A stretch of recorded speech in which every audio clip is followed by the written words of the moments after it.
kitchen. So many recipes to share. So many cooks in the kitchen with meals for you to prepare. We've got fruits and grains, veggies and beans, more healthy food than you've ever seen. So many cooks in the kitchen, plant-based meals to prepare. So many cooks in the kitchen with ideas we're happy to share.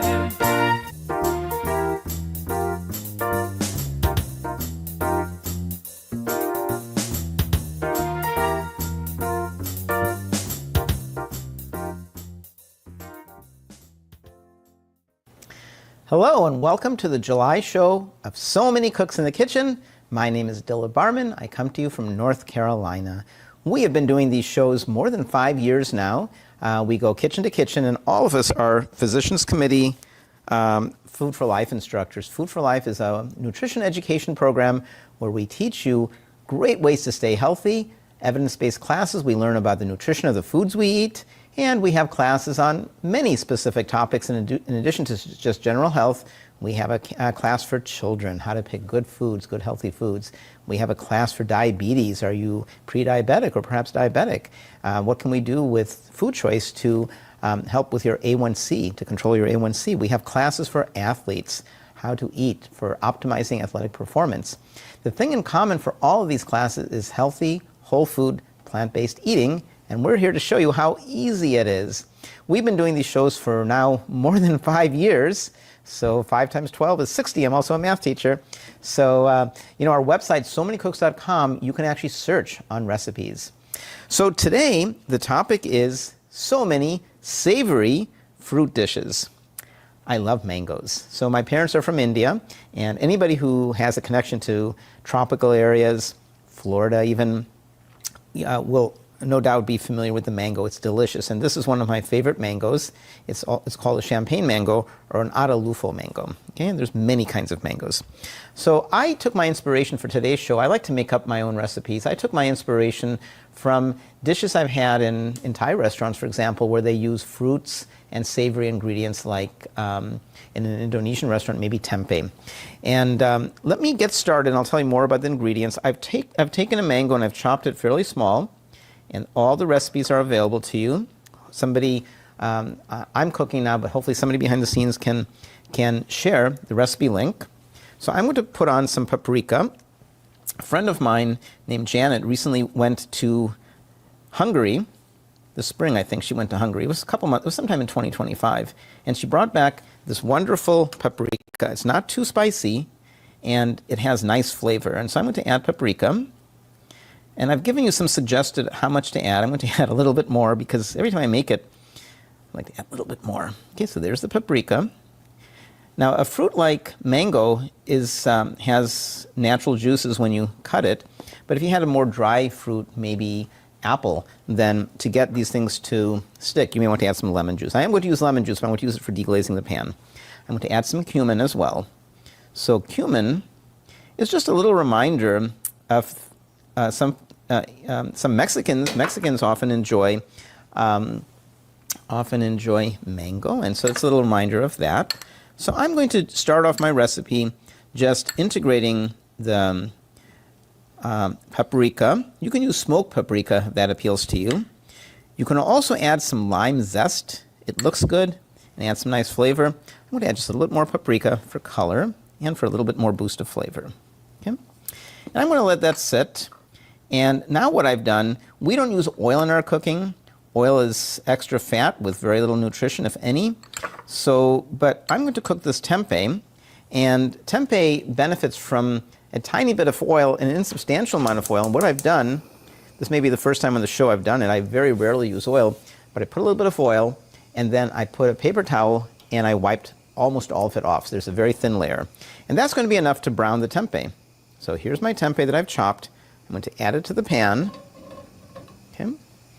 And let me get my spatula.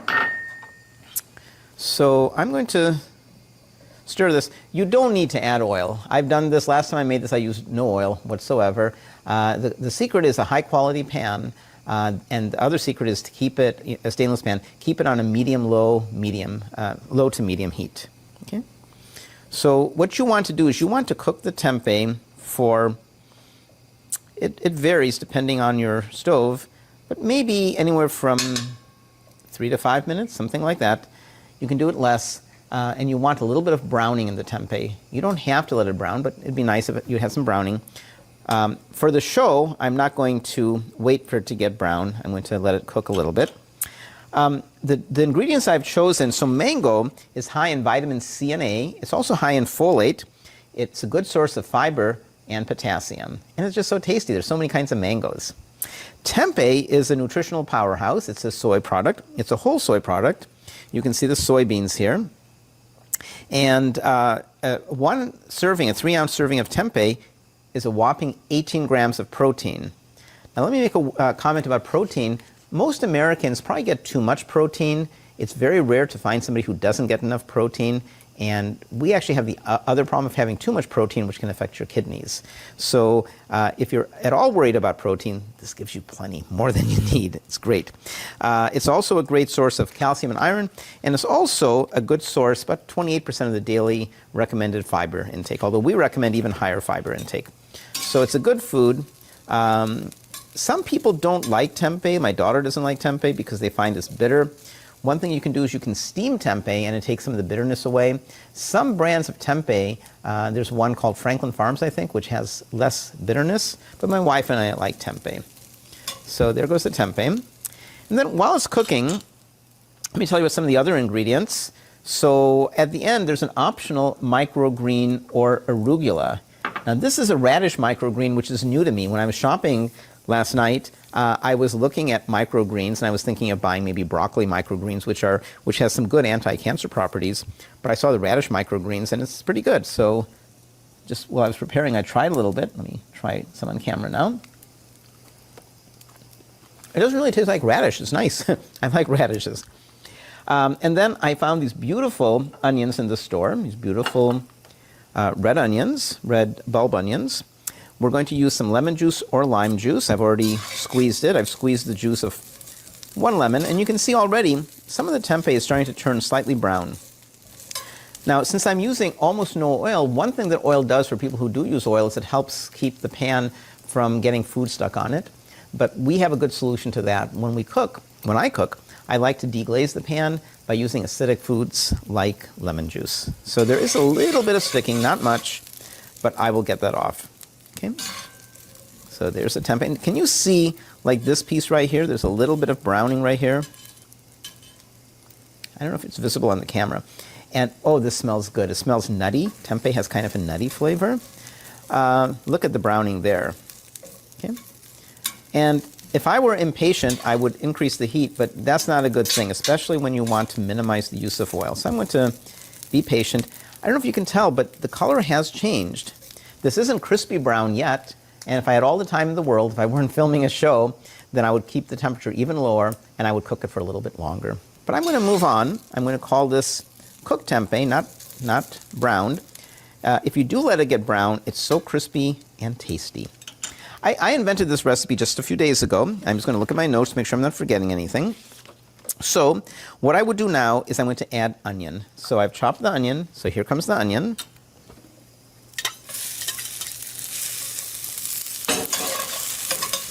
Oh, that smells really good.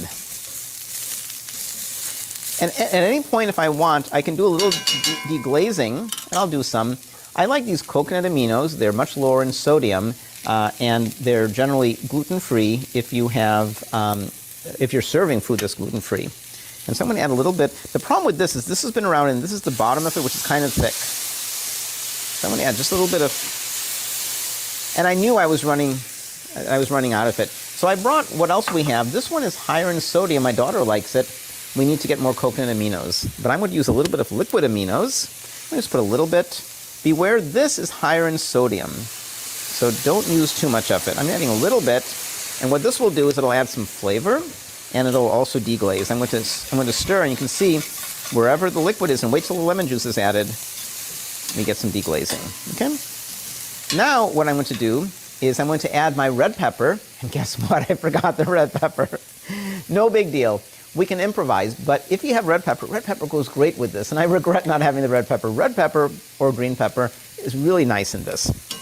But we make do, no problem. So there's my imaginary red pepper. It's in your recipe, but I don't have red pepper. So now what I'm going to do is I'm going to add the mango. So here goes the mango.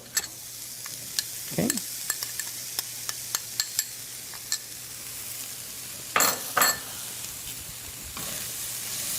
Such an interesting dish. One thing you can do, which I'm not doing with this dish, is you can at this point add some coconut milk, reduced fat coconut milk, and then maybe you can add some saffron when you serve. The coconut milk gives it a really nice curry-like flavor. It's higher in fat, even with the reduced coconut milk. I don't think you need the coconut milk, but you could if you wanted to. And what I'm going to do as well is you can optionally add some zest, but I'm going to add lemon juice now. And I'm adding more than I wrote in the recipe. I had a lemon. I said, let me just cut the whole lemon. Really, the juice of half a lemon is okay, but we'll use the whole lemon. And you can see, I don't know if you can tell, wherever the lemon hits, clean pan. And I'm going to turn the heat off because this is done. Look at that, right? This will make cleaning easier. And it's deglazing, it's getting the flavors out of the pan. And I'm done. I'm going to now, I'm basically done. You can add, if you want, just a tiny bit of salt. It's not in the recipe. But what I'm going to do is I'm going to put it in a bowl. Let's use this bowl. And I'm going to serve this tempeh and mango. There we go. Let's put a little bit more. And optionally, I'm going to add, be careful when you have a hot pan and you have spatulas which have maybe, that aren't all metal like the handle part, make sure it doesn't touch the pan. I'm going to go for a little bit of these microgreen radish, these radish microgreens. And if I had a little bit of red, like the red bell pepper, it would complement this nicely. I could have served it on a plate as well, but let me give this a try. So this is my savory mango and tempeh dish with some optional greens.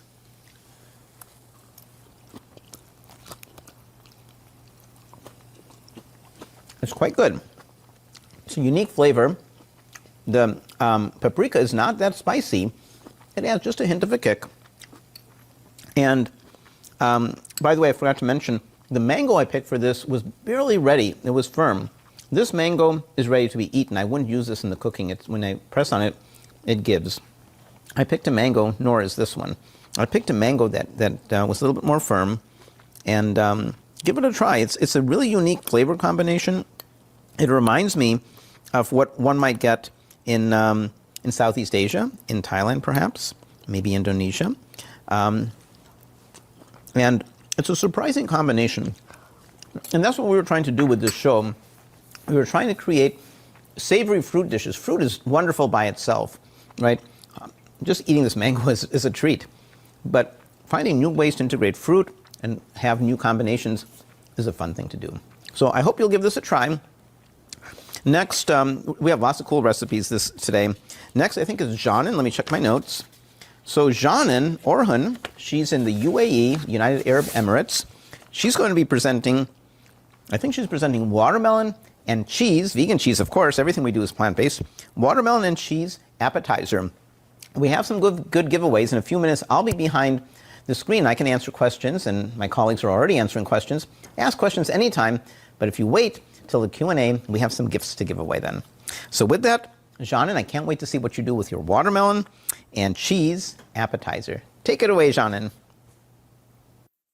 Hi, welcome to my kitchen in Italy. I'm finally in Italy, not in Abu Dhabi, and I'm doing something very simple today, and that is something from my childhood. Growing up in Turkey, we ate watermelon and melon with a white cheese, sort of like a feta cheese.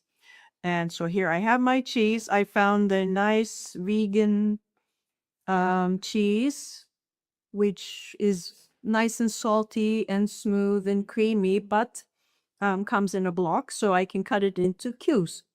I have a few slices cut here, And I have also cut my watermelon into small cubes. Basically, you make a slice and you know, cut it, and then you cut it into squares. There you are. And so then you make a nice pile. You can put them on little skewers like I'm doing today, or you can just put them on a plate in a mixed way, or like a cube, like a Rubik's Cube. You can make one white, one red.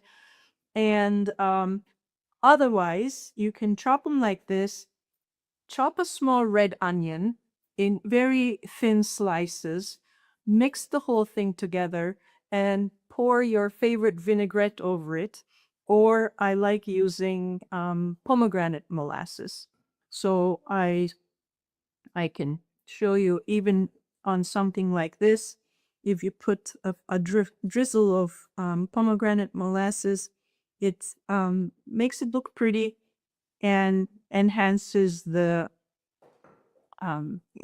plate. So we take our watermelon slice, the cheese, another watermelon. Oh, of course, as you can see on my messy tray here, cutting board, I have all the seeds. So you want to make sure you take the seeds out and serve it. Sweet watermelon together with the tangy, salty cheese is just wonderful. Mm-hmm.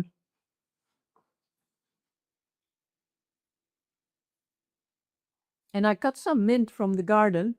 Also, the mint leaves. They both look pretty on it. You know, nice green and white, and but also flavor-wise, it goes very nicely. So this is my very, very quick presentation today. I hope that you try the beautiful watermelon with feta cheese or any kind of white salty cheese that you like, and make something like this. They also look very cute for children. They love it too, like when they are Rubik's Cube, all arranged nicely. They can one by one pick them up and eat them. And that's it. Well, I hope to see you again. And I think it's Susanna who comes after me today. And I'd like to say goodbye and have a wonderful rest of the summer. I'll see you for the August show. Bye. Namaste. I am Shobha Swami from Atlanta, Georgia. Welcome to So Many Cooks in the Kitchen. And today we are making savory fruit. As part of that series for July, I'm going to be making a green apple spicy pickle Indian style. Typically, pickles are spicy and extremely delicious, and they go as a condiment or a side. If you need extra spice for your dishes, that's what you would add. If the kids don't want anything spicy, then you lower down the spice on the regular food and you'd use this as the pickle on the side. So whoever wants spicy, hot, spicy food, they would mix this with the food and eat it. So this pickle is traditionally made with green mangoes, but here in the US, we've adapted it to make it with green apples. So green apples are available in plenty all through the year, and we are using finely chopped green apples, just to add some nice color and crunch, carrots, and jalapeno peppers. In India, pickles are made not just with green mangoes, raw mangoes, but also with lots of vegetables as well, like cauliflower. Just like we make relish out of cucumber and dill pickle, like that we make out of cauliflower, carrots, in season, and peas, all of these things. But today, let's get started. For this, we're making a spice mix. You may be really familiar with what is called fenugreek seeds. They are a little bitter, so you want to take maybe a quarter to half a teaspoon of fenugreek seeds, and I'm going to roast that in this pan that's already very hot. Once I roast it just a little bit, make sure that it doesn't burn. It just slightly brown and crunchy it should get. That's about it. So I've kept it at medium heat, and I can smell the methi seeds really well. So, and it's turning lightly, coffee brown kind of thing. And so what I'll do is I'll turn off the stove now because I don't want it to, burn. And I have fennel seeds here. This I've taken 1 whole teaspoon. So this was half a teaspoon of fenugreek seeds, primarily available only at the Indian stores, Indian grocery stores. So this fennel seeds is really good for digestion. We make tea out of these fennel seeds. We use it in our tea powder. And when you have a stomach upset, we give children the water boiled with fennel seeds, and they impart an amazing flavor, very close to maybe licorice. So I saute all this, and once it gets slightly roasted, what we'll do, I turned off the heat so that it goes all down. Now I'll share with you all the other spices. This is the inside of a mustard seed, so without the outer covering. That's very key for this kind of a pickle. So I'm adding about half a teaspoon of that, a half a teaspoon of red chili powder, and then just a hint of hing or asafoetida that is also used for digestion. It is the gum of a tree that's powdered and used in this manner. And then a little bit of turmeric, 1/4 teaspoon. So all of this will be there in our recipe. You can refer to it. But once this is slightly roasted, what we'll do is we'll transfer it to this, maybe I'll transfer it to this little container here so that you can see it. And I can really smell the aroma. It's really smelling really good. I'm just going to be a little careful. There you go. So all of this is very hot. I'll leave it on the side. And for this, what I'm going to do is you use a mortar and a pestle, okay? So make sure it's clean, okay? And just roughly grind this. When it's, if you can do it when it's hot as well. So we just use it to grind it, just to break it up a little bit. So use I can really smell the fennel and the fenugreek really well. So it smells amazing. So, and then we'll be putting this in the pickle, okay? So this is ready now, the spice mix. Next thing, I'm going to assemble all my pickle in this. All you have to do is cut carrots into thin slices, and then I use this cutting, the Mueller chopper, okay? That is very, very handy. I use this for salads and for cutting and chopping anything that I want small and fine. It comes with 2 or 3 different blades. So basically what you would do is take carrots that are, thinly sliced like this and bang it in, and you'll get really nice baby squares. Same with the green apples. I cut them in slices like this, and then I put them in here, and they come out really nice and teeny tiny. So I would do this with all the rest of the apple and carrots. This is how they would come out, really nice and small. So it would match what we have there. Okay. So I have prepped all of this. I just want to show you how I cut them really small because I use this for salads too. This is a really nice tool that I've got. It's a Mueller chopper, and you can find this, in many of the kitchen stores as well as online. So what I'm going to do is add these apples here. And these are the green apples already chopped really fine. Then I have the carrots, just one carrot I've used, and two smallish green apples, okay, which have a crunch. And then we love jalapenos, so we are going to add this as well to it. And next thing will be adding some lime juice. As you know, apples brown very easily. And in order to prevent that, we want to, make sure we squeeze enough lime and lime juice. And if it doesn't have enough juice in this, you can always use one extra lime if you want. 1 to 2 limes you can put depending on, if it's not too sour. So there you go. I've added lime. I've added this. And now I'll cut all of this and add it. But if for the sake of time, I'm adding my red chili powder that I didn't roast, remember? That one. And then this is the mustard seeds. The inside of a mustard seed, it looks yellow. And you don't get this in the American stores. This is a key ingredient for the savory pickle. And we add that just a little bit, like a 1/4 teaspoon, like I mentioned. And then hing or asafoetida, that's another 1/4 teaspoon. And then turmeric, that's 1/4 teaspoon as well. So there you go. All of this is added now. And then I'll be adding this, maybe not all of it, but some of this I'll be adding into this and here. Okay. It smells so good here and looks like it needs a little more. I'm going to add a hint of salt. If you want to skip the salt, you can do that too. But here's the pink salt with some minerals in it. That's what I'll be using for today.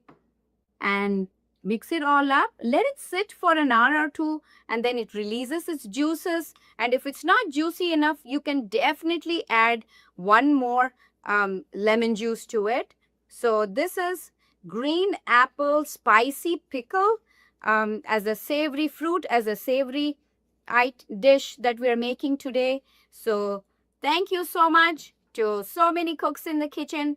Over to the next So Many Cooks. Thank you so much. Namaste.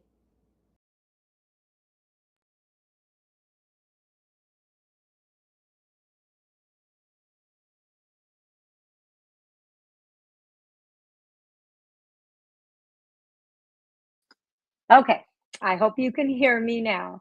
Shobha, I can't wait to try your green apple pickles. My family also likes spicy things, so that just looks so good. Thanks for sharing that. Well, hello everyone. I'm Susanna from Indiana, as it shows on your screen right now. And you can follow me at Eat Plants Be Well. And I am going to make a pineapple rice dish. And this is a real quick and easy dish that comes together quickly if you pre-cook your rice, which I have done. And I was inspired by Dilip's dish. You could add tempeh to this. You could add tofu to this if you want to add more, to make it just more hearty. But let's get cooking. So I'm going to, you can see in my pan, in order to not take so long on the show, I went ahead and sauteed my onions and garlic. So I just chopped my onions small. I used a very similar chopper to what Shobha had. Those really come in handy if you're making a lot of dishes and you just want a quick way to get your vegetables chopped. But I went ahead and sauteed my onions and my garlic until my onions were translucent. And as Dilip said, we don't use oil, so I add a little bit of water if I need to deglaze, or you can use vegetable broth, or I like Dilip's idea of adding a little citrus, a little lemon juice. But I'm going to go ahead and add the other ingredients. So the first one are carrots, which I cut into little carrot sticks. And then I'm going to add some red pepper, which I chopped into small diced cubes. And my garlic is already in here. Then I'm going to add some ginger. And you can use fresh ginger, grated, but I really sometimes like to purchase this product. It is frozen in the freezer section of your grocery store, and it is just crushed ginger. So each teaspoon, you can see all the little squares. Each square is a teaspoon. So I am going to put 3 of those in. And, it's just a way to get some fresh ginger instead of using dried and not having to chop it or shred it or do something with it. You keep it frozen until you're ready to use it, and it's going to add that delicious ginger taste to your dishes. So I'm going to go ahead and let this saute. You can see all the colors. I love the red and the green. We want to make sure that when we're eating that we try to get as many of the colors of the rainbow that we can in our foods, and so that we're eating a variety of foods. But I'm going to go ahead and just let this sit for a minute. I'm also going to add some red pepper flakes. Now, if you don't like spicy, you can skip the red pepper flakes because the ginger will add a little bit of that spice. If you do like spicy, I'm going to add a half a teaspoon. I, would be careful adding more than that unless you like it really hot. Sometimes if you have family members that don't really like spicy, I would wait and add, cook without the red pepper flakes and then dish up and then add some to just some of the dish, which is always an option. Okay, my carrots are getting cooked and I'm going to go ahead and add my rice. As I said, I pre-cooked my rice, and this is a brown basmati rice that I'm using. So let me get that in there. I'm going to mix that up, and I'll show you in a minute how nice it looks. Then I'm going to add my pineapple, and you can use fresh or canned pineapple. Of course, fresh is going to be best. I didn't have a fresh pineapple, but this is a canned crushed pineapple. So I just went ahead and drained out most of the juice to save to drink or put in a smoothie later. And then I just saved the crushed. You can use cubed, you can use bigger chunked pineapple if you'd like. The last thing I'm going to add are some green peas. And I like this dish because it's very adaptable. So if you want to add a different vegetable, that's fine. If you want to add, as I said, if you want to make it more hearty, I would saute the tempeh or tofu like Dilip did, just so that you just had more fiber and to make it more of a meal. But all you're going to do then is let this cook until it's warmed. And I just want to show you, you can add other colored peppers. You can add corn if you want. It's really just a kind of, it's meant to be a quick dish to put together if you're hungry for lunch and you're not sure what to eat. I always try to have some type of grain in my fridge. You could use quinoa instead of rice if you wanted to use quinoa, barley, or, just any kind of grain that you want. All right, let me go ahead. The last thing I'm going to do is just sprinkle some green onion on here and then give it a good stir to let that get incorporated. And let me just put some in a bowl so I can show you. But this is meant to be quick. You know what? I'm going so quick that I forgot to add the liquids. So I'm going to add a couple tablespoons of tamari. You can use coconut aminos. I'm going to add a couple of tablespoons of rice vinegar. And then I'm going to add a sprinkle of salt. And the salt and pepper can be omitted if you want to, but it's up to you. I like salt and pepper just a little bit. So I'm going to put this back in and give this a mix, and then I will show you the finished dish. This is just so good and so easy. And you know, again, you can add other spices. Some people, if you like curry, you can add some curry spice to it. But let me go ahead and dish some up, and I will sprinkle a few more. Turn off my burner. Oh, my glasses are starting to fog up. All right. So let me sprinkle a little green onion on there. But you can see just a bowl of delicious rice and vegetables with just a little bit of seasoning. So really, really easy. All right. Thanks so much for watching. And I think Carolyn is next. Carolyn, I can't wait to see what you make. Oh, no, it's Cody. Hi. Sorry, Cody. Well, Cody, I love to see all your recipes too. I can't wait to see what you make. Oh, Good well, to see ya. good to see you. And yours look delicious, Susanna. I can't wait to Thank try you. it. Thank you. Well, hi, everybody. I'm Cody Stubbe, and I'm in Omaha, Nebraska. And I hope you guys are all having a really nice summertime.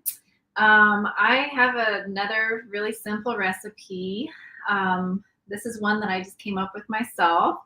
And I was thinking what would be a good savory recipe that would include a fruit. And I absolutely love pineapple. Pineapple is one of my favorite fruits. Unfortunately, my family doesn't feel the same way. So I kind of made a small amount of this recipe because it'll probably just be myself eating it. But anyway, so let's get started. This is going to be pineapple salsa. Pineapple is really rich in anti-inflammatory benefits. It's got,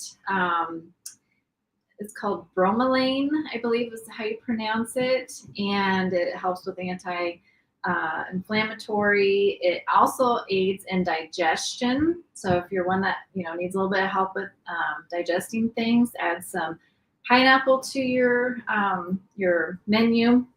It's really great for that. It also has like vitamin B6 and vitamin C and manganese and a little bit of copper. So y'all need those minerals as well. So let's get started.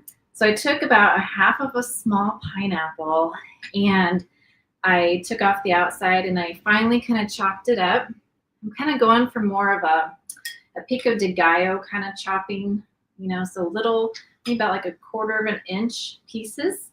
And it just smells so good. So I'm going to start with about 2 cups worth of chopped pineapple. And then I got about a 1/2 cup of pretty finely chopped red onion as well. So I got to have a little bit of savoriness in there. All right. Then I got about a 1/2 cup of finely chopped red pepper. I'm trying to make this a very colorful dish. All right. And then I got a jalapeno and I chopped up about a 1/2 one. And what I did was I sliced it in half. I cut off the ends, sliced it in half, and took out the inside with the seeds because the seeds have a lot of spice in them. And then I finally chopped that up. I have probably about a tablespoon or about 2 tablespoons of chopped jalapeno in there. All right. And you can add more if you want. This is just how I'm making mine, okay? I also have about a tablespoon of freshly chopped cilantro. Some people don't like cilantro, so leave it out if you know, you're one of those people that don't like it. And we're just gonna thoroughly mix this up. Look how beautiful that's getting with all those different colors in there. It smells fantastic. Oh my gosh. All right, and then lastly, I'm gonna squeeze about a quarter or a half of a lemon or a lime, excuse me. Let's get a little bit more of that kind of flavor that I'm looking for. It smells really fresh. That's one good thing about this recipe. It's very fresh. It's gonna waken up those taste buds. And then if you let this sit for a while, it gives it enough time to kind of let those flavors kind of marinate, and it'll really taste even better. I'm just making a mess all over my counter here.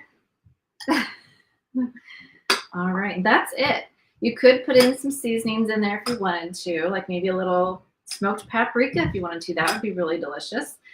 Another thing that you could do with this recipe is, like, I could have taken this and grilled my pineapple with some onions on the grill, like kebabs, and then let it cool down and chop that up and make like a grilled pineapple salsa. That would be really good. I might try that next time. In our next show in August, we're gonna do a grilled recipe, a bunch of them. Dilip and I actually did a recipe together. He came to visit me in Omaha, him and his daughter Anu, and we actually recorded a grilling session together, and it was so much fun. And then Anu also recorded with my girls. So, all right, just mix that up nice. That's what it looks like. Very colorful here. Now, of course, I gotta try it. I can't wait. It's really good.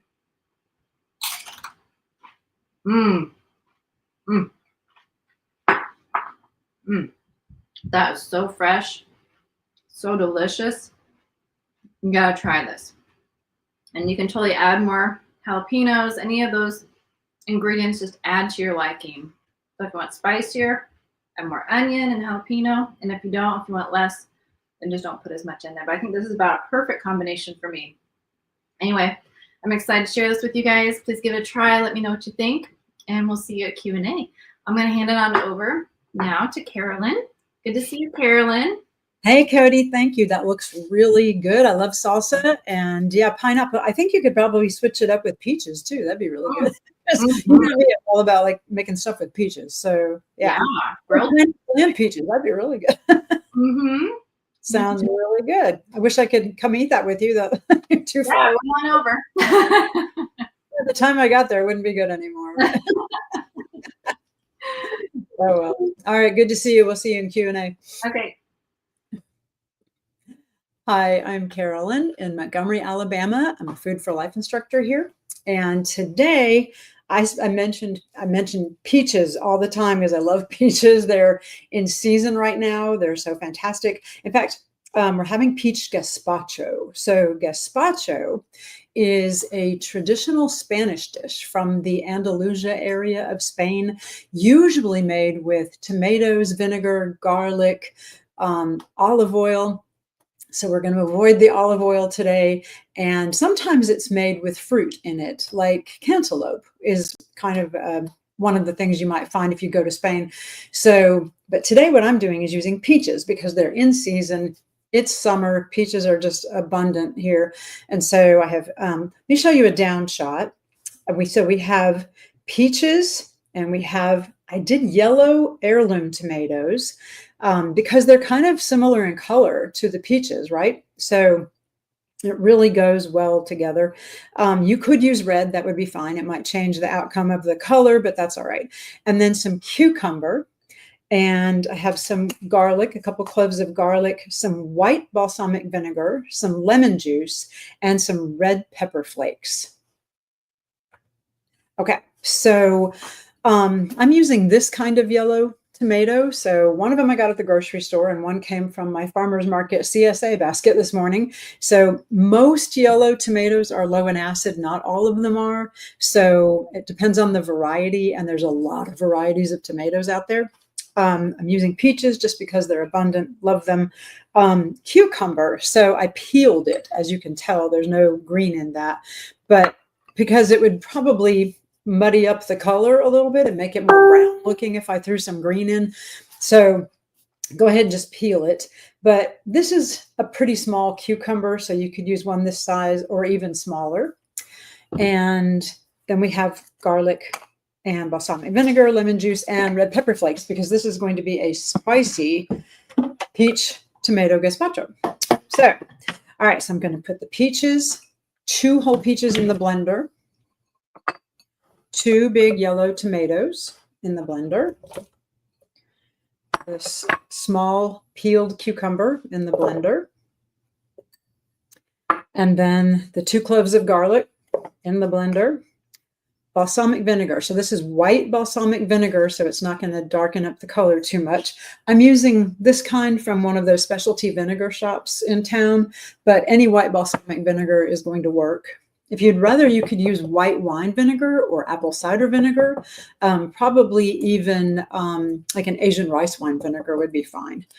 And then some lemon juice, 1 to 2 teaspoons, and then about a teaspoon of the red pepper flakes, dried red pepper flakes. And give it a little kick. And if you don't like spicy, leave them out. That's perfectly fine. And then we'll blend it up really well. All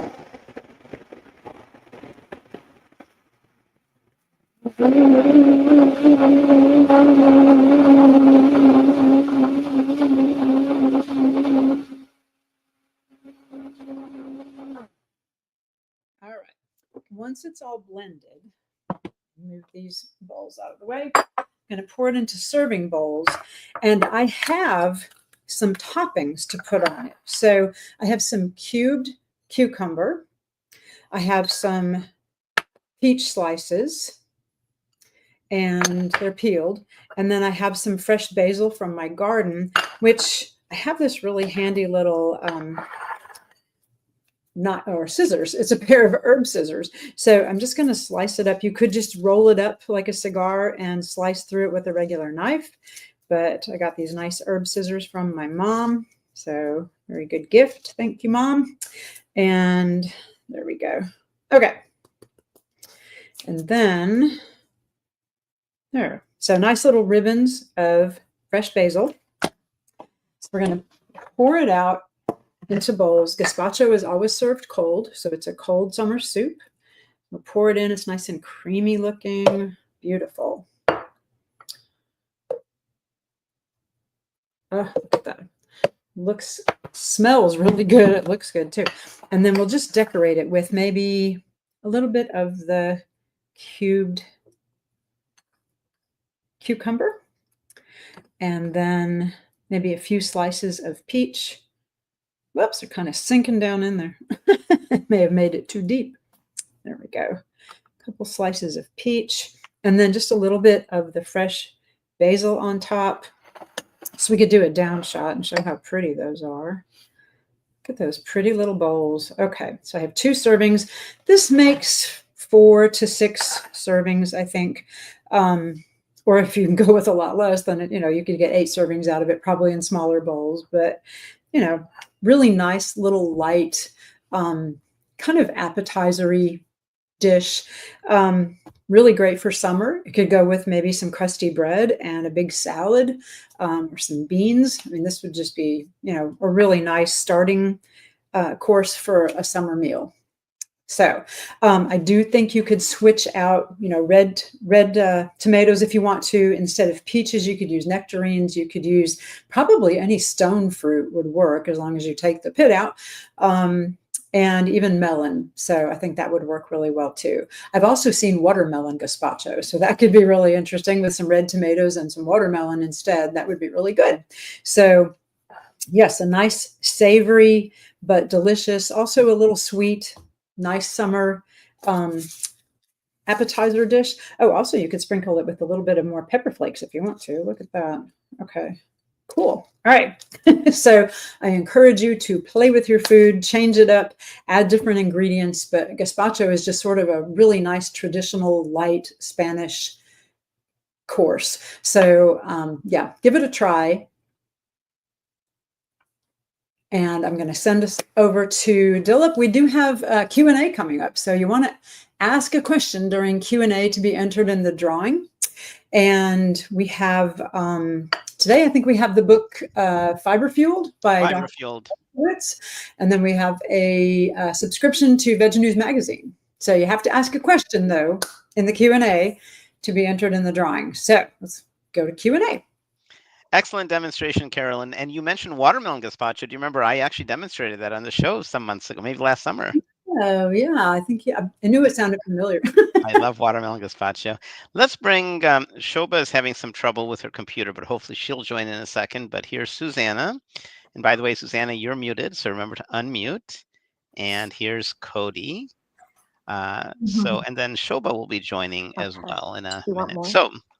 So welcome everybody. I'm so glad that you all have watched our show. It was, I think, a very nice show to talk about fruits. We all love fruits, and to make them savory is really cool. From this point on, any questions that come in, we will enter you in the drawing. And I wanted to start by talking about fruit. Savory or not, fruit is a fabulous food to eat. And it amazes me, a lot of kids and a lot of people eat candy. And it's just so sweet. And I find fruit tastes so much better. And would Susanna, would you want to take a minute and tell us all the wonderful benefits of fruit? Why Oh my fruit? goodness. Okay, well, the first thing I think of when I think of fruits, I think of apples, which, are probably the most basic. But apples and other fruit are high in fiber. They're high in anthocyanins, which is so important for immunity and our health. And, we want to look for a variety of fruit. We want to look for different colors, blueberries, blackberries, mango, pineapple, all the fruits that we highlighted today. But fruits, I don't know, like you said, Dilip, we seem to eat, well, people seem to eat candy or they seem to eat dehydrated fruit. But an apple, it's true what they say, an apple a day keeps the doctor away. The fiber, the vitamins, the anthocyanins make fruit one of the healthiest choices. And they're good for people, people who have diabetes are often told, oh, don't eat fruit because of the sugar. But we know that's not the case, and fruit can have a healthy place in their diet too. So eat fruit. I totally agree. Fruit tastes so good. It's juicy, and fruit juice is you throw the fiber away and you end up eating so much of the fruit instead of it's rate limiting when you eat the entire fruit. Right. And in full disclosure, the one I do like a juice, and most mornings for breakfast I squeeze a tangerines or oranges, and it's not the best choice, but I have always been that way since I was a kid. And so fresh squeezed orange or tangerine juice is one of my guilty pleasures. But again, it's not the healthiest way. A better way is to just blend the whole fruit, remove the skin, and then you get all the fiber. But and that's the reason that all the things Susanna said, that's the reason we're giving away Fiber Fueled. We were thinking what would be a good giveaway. Welcome, Shobha. I'm glad you could figure out how to get back on. Yes, thank you. You're welcome. Shobha, it's always delightful to see you cooking. My ancestry is shared with yours. Like, my parents come from India. I can cook some Indian dishes, but not like you can. That's definitely your specialty, and you're excellent at it. Did you want to talk a little bit, Shobha, about many of our viewers may want to replicate what you've done, but they may not be comfortable finding an Indian grocery store? Are Indian grocery stores easy to find? And are these ingredients within an Indian grocery store easy to find? I can answer that, but I'd rather you answer that. Okay, awesome, Dilip. Yeah, thank you. It's wonderful to have, to do this month on month. And thank you, Dilip, for organizing everything. This savory pickle, fruit as savory, and the savory pickle, that I make this very often at home, and it's a really amazing compliment to everything that we make at home. In fact, this evening I'm taking whatever I made on the show, today's show, to a party, to my friend's birthday party. So, and the ingredients are maybe a little bit challenging for those of you who've never seen these things before, but you can make a simplified version of it. I always tell people the recipe here is just a guideline. And don't worry if you can't find those ingredients. Typically, add something spice and something sour and a little bit of liquid. So that lime lemon juice is a great combination, a great choice. And then, of course, a hint of salt so that it all tastes delicious. And then anything for spice. I've added jalapenos and then I've added red pepper powder too, like a um any red chili powder that you have will work, and you can add a hint of paprika too. So make it yours and just balance the salt, the sour, and the spicy part of it. And the carrots add a hint of sweet. You can even add one sweet apple to it, so it'll be sweet, sour, salty, spicy. So just blend the flavors together and make it yours. It lasts about 4 or 5 days in the refrigerator really, really well. So I wouldn't make a big batch. I would just make, just 1 or 2 apples, depending on how big your family is and how quickly you consume it. Start with 1 apple and try it out. And it's an amazing way to eat fruit. Yeah. I always have green apples in my refrigerator to make this Well, at my home.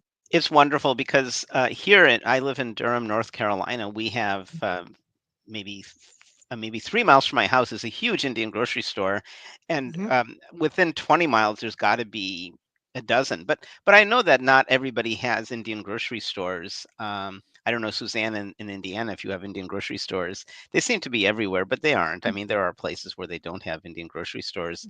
Right. But yeah, if you don't have Indian grocery stores, then you can maybe find them online or do without. I mean, the Hmm. spices are important, not just for taste, but India, all these cultures are very old cultures, and there's a lot of health benefits, some of which we're I think yet to discover.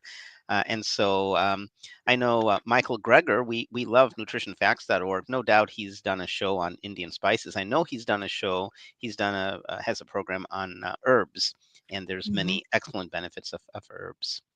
Hmm. There was a question from Hyacinth. So I think, Carolyn, you're keeping track of all the questioners. So I think this is the Mhm. first questioner. Okay.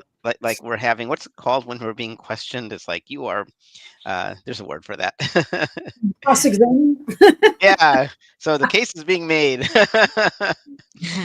So, question from Hyacinth: can one eat fruits any time of the day? Absolutely. Cody, did you want to talk a little bit about should we limit our fruit use eating? And while you're speaking, I'll show our apron. It does have fruits there as one of our 4 parts of Mhm, the mhm, power plate. So, mhm, Cody, should we be mhm, careful with fruits? Well, fruit in itself has a lot of good fiber typically. So, like you said, when you juice your tangerines in the morning, that typically won't have much fiber.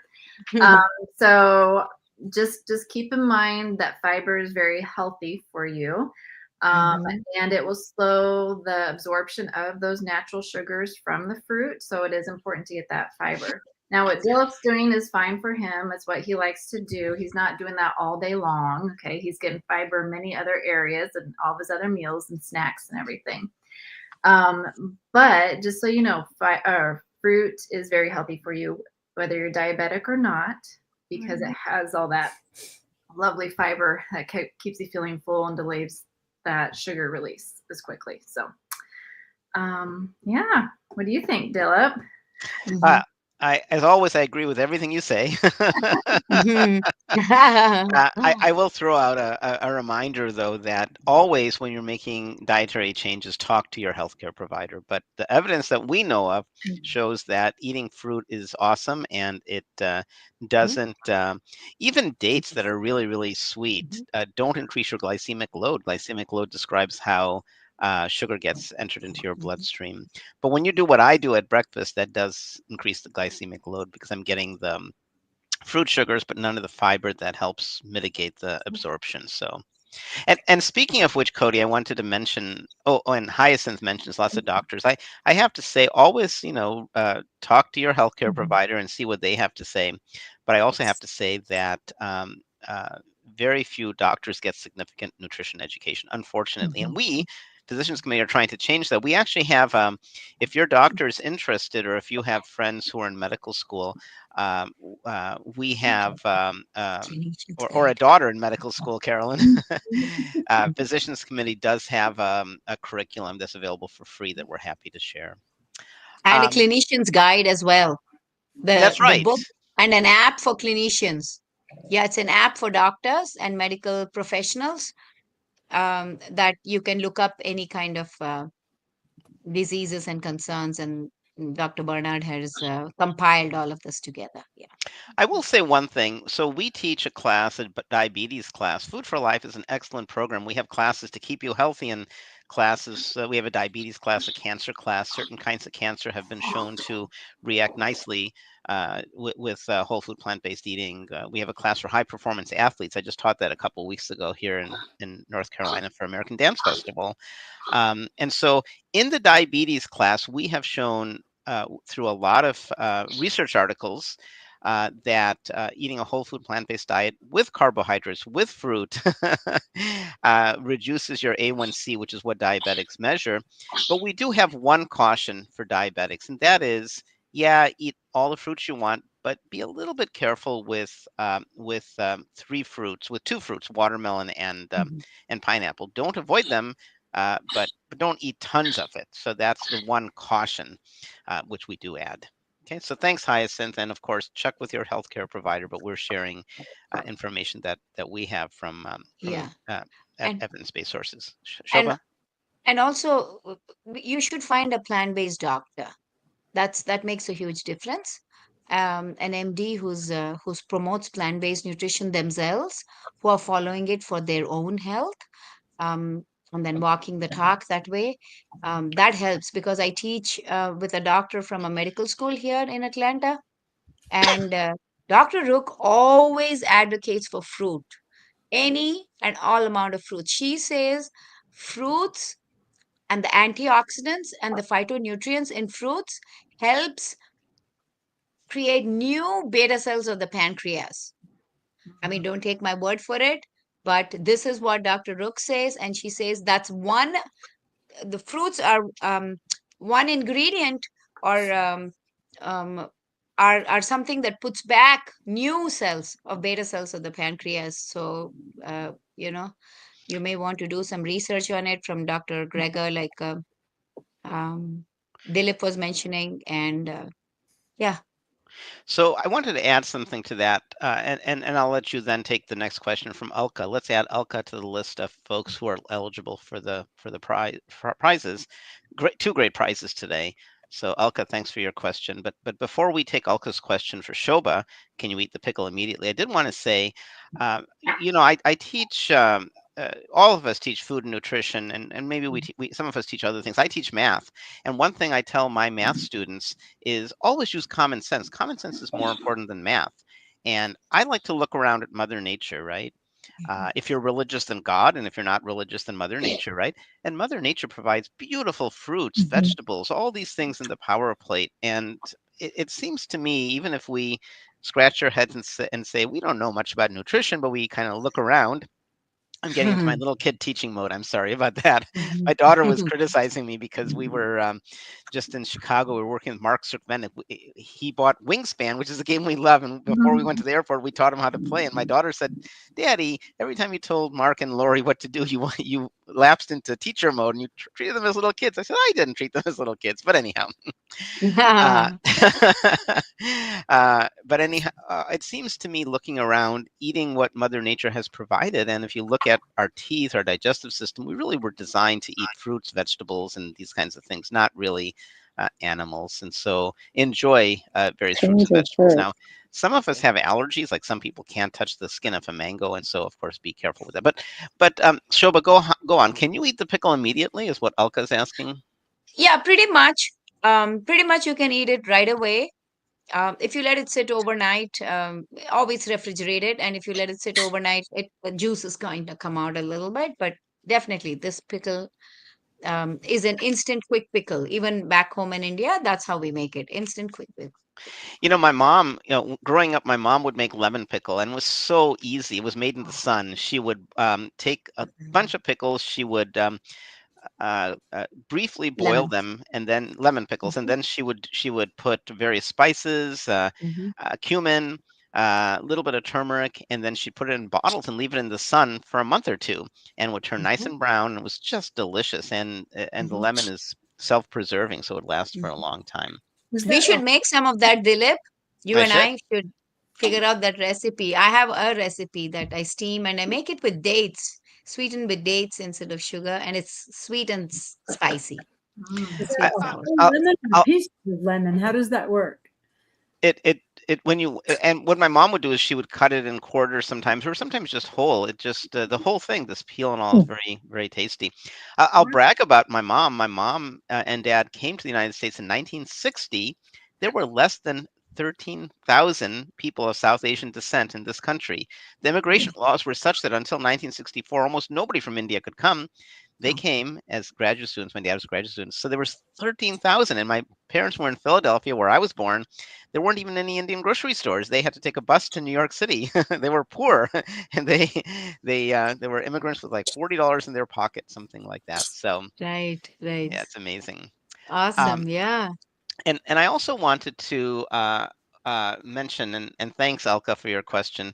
Shoba was mentioning that we should do some cooking together. Shoba, I haven't told you this, but we're keeping our fingers crossed. My daughter and I are hoping to come to Atlanta this winter to go to the Carter Center and visit with you, so we can do Oh, some cooking awesome. I together. love the Carter Center. Yes.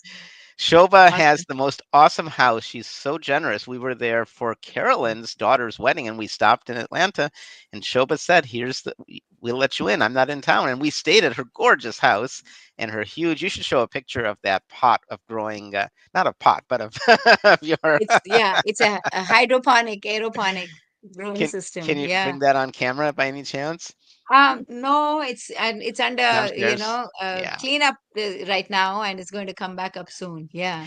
And I wanted to also mention, Susanna, we need to visit you in Indiana, but we did visit Cody last week. And as Cody said, our next show is on grilled foods. And since we were together, Cody and I did some grilling. And I don't know anything about grilling. This was like the second or third time I've grilled in my life. So thank you, Cody, for teaching me a little bit about grilling.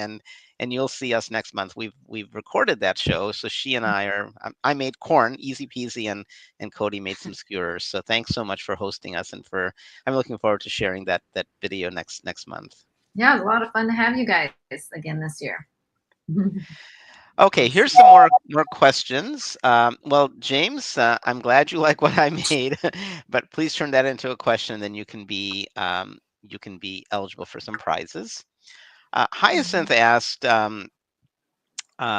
besides mango or green apple, what else can be used in your recipe? And that is Mm. again for Uh, Shoba. yeah, pretty much. We also make pickles with all the different vegetables. You have to cut them really small, not really dice them, but cut them small. Cauliflower, carrots, green beans, beets, and pretty much do the same thing, you know? Yeah, yeah, I agree. That would really be also quite tasty. Make all these recipes your own. I always create my own recipes. I like to use things as points of departure, perhaps. Susanna, I wanted to ask you, I loved what you did. I don't eat pineapple that often. I find it really acidic. I do eat it, but when you were cooking, I was thinking about how nice mango would be good in that. I wonder if you ever have tried that mango with rice. And also, I wanted you to comment a bit about in your dish the benefits or downsides of brown versus white rice from a culinary point of view, and then from a nutrition point of view. Hmm. Okay. All right. Well, yeah, Philip, I think mango would be great in it. I haven't tried it. I've made mango salsa and other savory dishes with mango. And as far as the nutritional value, we know that white rice is processed more, it's bleached. So, it is not as healthy as brown rice.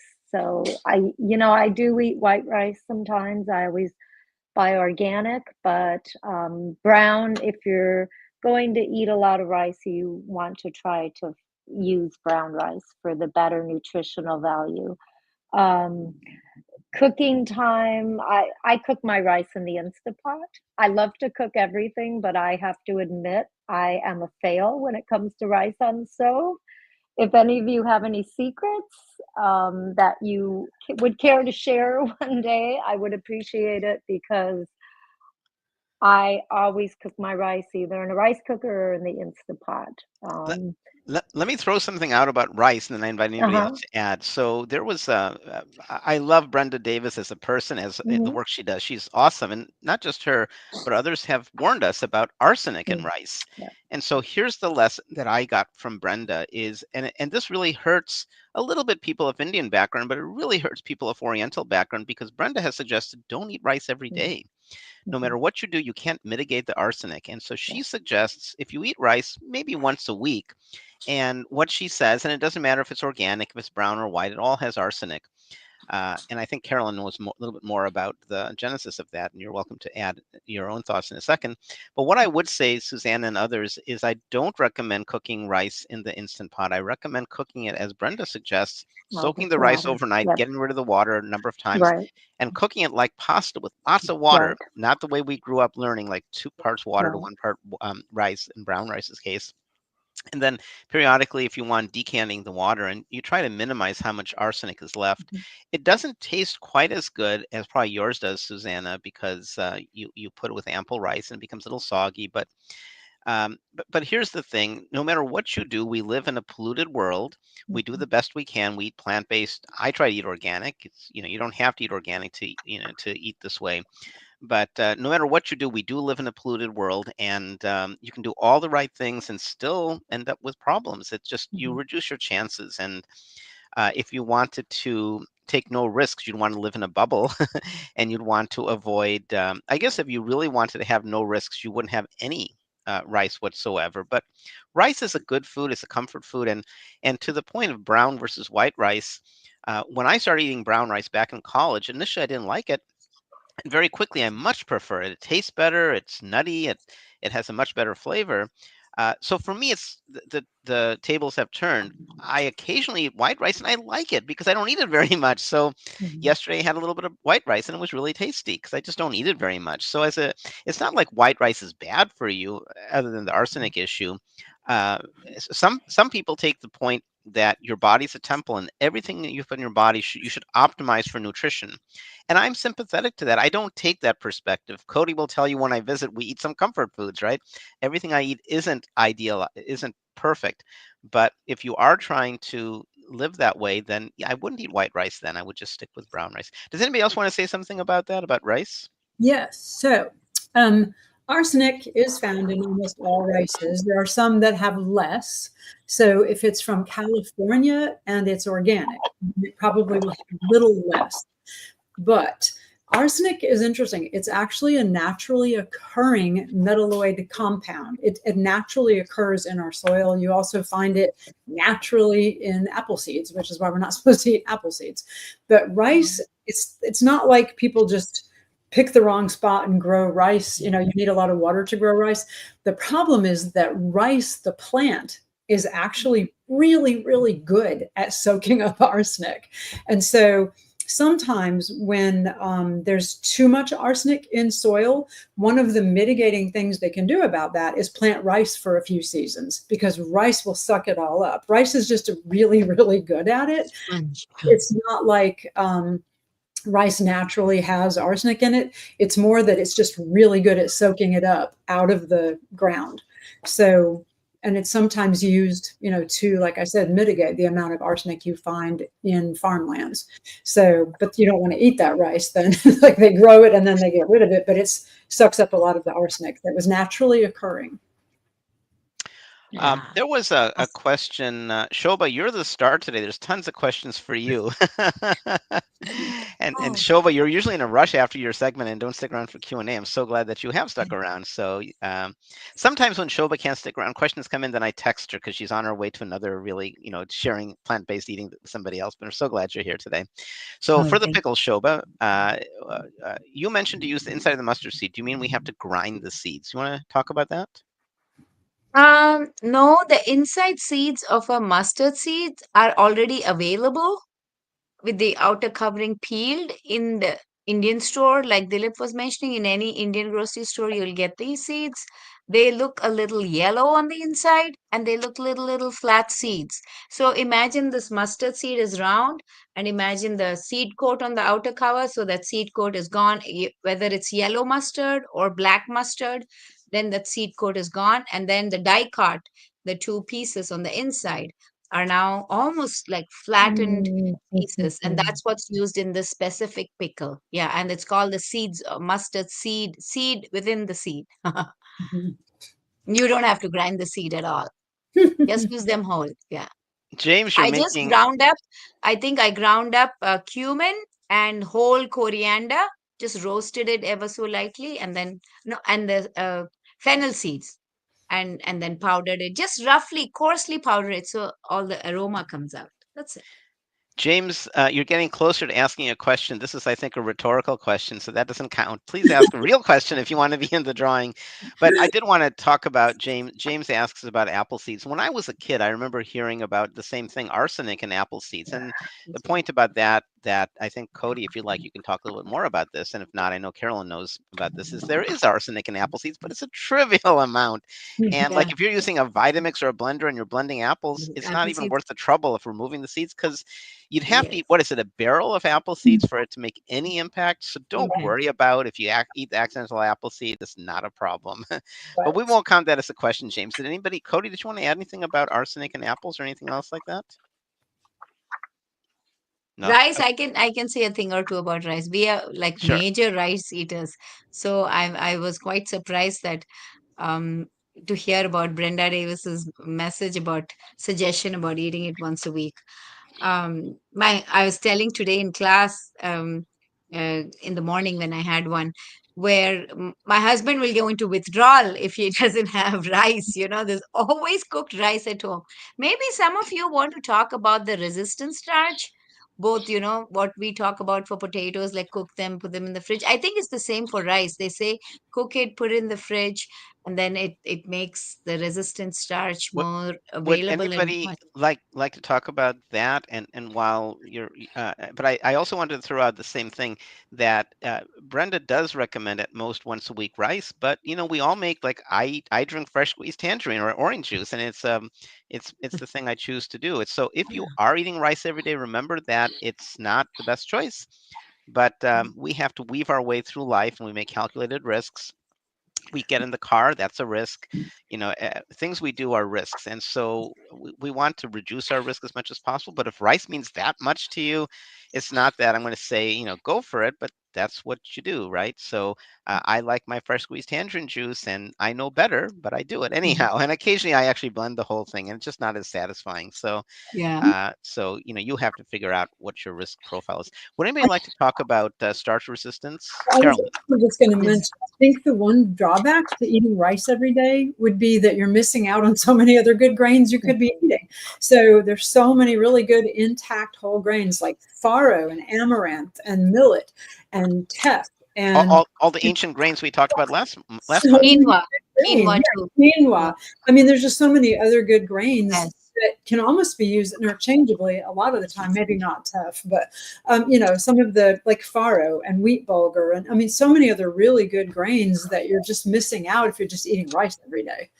So I know. I agree with you. Yeah. And also it's good to rotate these, is what I've heard, Carolyn, mhm. that it's good to rotate your grains. You get, different nutritional Right, right. supplements from each one, and it's very good to rotate grains, is what I've heard. Like you're saying, Your, amaranth and your gut microbiome, because that's our book today, the fiber fueled, your gut microbiome just thrives on different kinds of fiber. And so having just rice all the time, you're not really getting your gut microbiome to flourish like it could if it's trying to digest different things. So, yes. I always try to challenge myself when I go to the grocery store. Is there a kind of grain here I've never had before? Let me get it. You, you know Yeah. that, that Yes. that reminds me. I like what you just said, Carolyn. And one thing I like to brag about is that I've known my wife 21, 22 years. And I've never repeated dinner for her, and I brag not to show off myself. I brag to show how diverse the plant-based kingdom is. It's easy peasy. But as a corollary to that, because I teach math, so I have to use the word corollary. As a corollary to that, what you said, Carolyn, is even if you don't want to try to do what I do and try to find something new every day, when you go grocery shopping, look for a new ingredient. Try some variety. Variety is the spice of life. It's a good thing. So that would be a cool thing. I saw the funniest post the other day on Facebook on a vegan page, and it said it was a total joke, but it was very funny. It said, "I think I'm going to stop eating vegan because it's just too restrictive." Oh, I saw the same one. Yeah, the other day I went to the grocery store and all I could find was, and then it was the longest post I have ever seen listing like every fruit, grain, vegetable, bean, da, da, da, da, da. I mean, it just went on for so long. It was very funny. That It was cracked Very me. very nice. funny. Yeah. And Good and it one. was posted by, I think, a Food for Life instructor. When I saw that, I was shocked. And then I read it. Was it me? I didn't even notice who posted it. I just thought it was funny that it was like the longest post I have actually ever seen with like listing every possible fruit, vegetable, grain, bean, it was crazy. Yeah, exactly. Exactly. Yeah. Cody, I'm going to I put think you. one thing I Oh, want to sorry. add to the Okay. rices. Sorry, Cody, are you going to go next? No, Go on. go on, Shobha. Is I wanted to add this fact that um, I know in back in India, in the southern part of India, we is a rice growing belt of India, and so we eat a lot of different types of rice, different types of varieties of rice, even red rice, brown rice, and so many things in between. And what I wanted to add was we flavor the rice with vegetables. Like Dilip, like for example, we make lemon rice, and then we make coconut rice, and then Tamarind we make rice. this mango rice. We make mango rice similar to pineapple rice, but mango Mango is. rice is not something I've ever been exposed to in Indian cuisine. I didn't know about Oh, that. is it? We make it a lot in What the what south what of India. region? In the south? Okay. My parents In are the from the south. north of India. I've never heard of. When I think of mango rice, I think of Thai cooking. I've never So heard of when it you in come Indian. in the winter time, we'll make mango rice. Oh, that'd be awesome. It's made with raw green mango actually. I'm so lucky. All of us Food for Life instructors know a lot about food and about cooking, and with um, with uh, with Carolyn, with Cody, and Susanna, I've been very lucky to get to cook with each of you. I've never get to cook with you, Show. I've cooked in your kitchen, but not with you. you were Correct. I you were wasn't there. absent, but but I yeah, I'd wasn't there. love to hang out and cook Yeah, with we you. should That'd do be that when you awesome. come. Yeah. So I've started making things like broccoli and quinoa and mixed vegetables and quinoa and millets and things like that. And like Dilip was saying and Carolyn was saying, we need to soak all these grains. The best is to soak them for at least 4 to 5 hours before you can, uh, get them bioavailable for more nutrient density, you know? Yeah. Yeah. Let me, Cody. I'm curious. I loved your dish. I always love your dishes. I love everybody's dishes. So I just wanted to kind of brainstorm a bit. What do you think of the idea? Zest always brings out this nice freshness, and I wanted to talk about maybe including some citrus zest. But I also wanted to ask, because I've never done this. There's so many kinds of mangoes, so many kinds, and some mangoes, the skin itself is really tasty. And I wonder what your dish would be like with a citrus zest, or maybe with an appropriate mango where the skin is tasty. Atalufo mangoes, the skin doesn't taste good, but there's other kinds where the skin is tasty. So some people are allergic to the mango skin. But what do you think of the idea of adding to your dish some sort of zest? Yeah, I mean, I did the juice. I mean, the zest is just gonna have even more lime flavor. So, I mean, yeah, definitely, it'd be really delicious. That's a great idea. Susanna, I had a question for you too. I loved your dish, and I'd like to make it sometime. I've made similar dishes, but not the way you did it. I think that was really neat. Some of the ingredients you chose, and we talked a little bit about mango. So, looking at my Indian heritage, one thing my mom would often cook would be a spicy okra, and I wonder what your dish would be like. To me, it would resemble something my mom would make, but she wouldn't make it a melange. I want to see what you thought about maybe having some pieces of okra and what because you have to be careful in cooking with okra to make sure it's not stringy. What your dish would be like with maybe some curried okra mixed in with your rice. Dilip, I think if you like okra, I think you would find it delicious. I unfortunately, our farm share for years has had an abundance of okra, and I've tried to cook it so many ways and I just can't. And so our neighbors really love when okra's in season. because it's shared with them. But yeah, I'm sure if you love okra, it would be delicious. Does anybody ever? So James, you're now eligible for a prize. Thanks for your question. And I'm glad you're sticking around because I know you often work on Saturdays. And am I mixing up with somebody else? I don't think so. So I'm glad you're with us. So does anyone ever put pineapple in their curry? So I don't use pineapple a lot, but Shoba does. Do you want to say anything about it, Shoba? And I know you're a It's fan that, of pineapple Cody as well. yeah, it's that Navratna kurma that we make. That's right. We put pineapples and raisins in that, both. That's right. You want to Yeah. tell? Most of us don't know what Navratri curry means. Do you want to talk about the New Year celebrations and what some of the foods are that are used? Yeah, so Navratna Kurma is 9, and it's 9, like Ratna is gems, so it's 9 gems.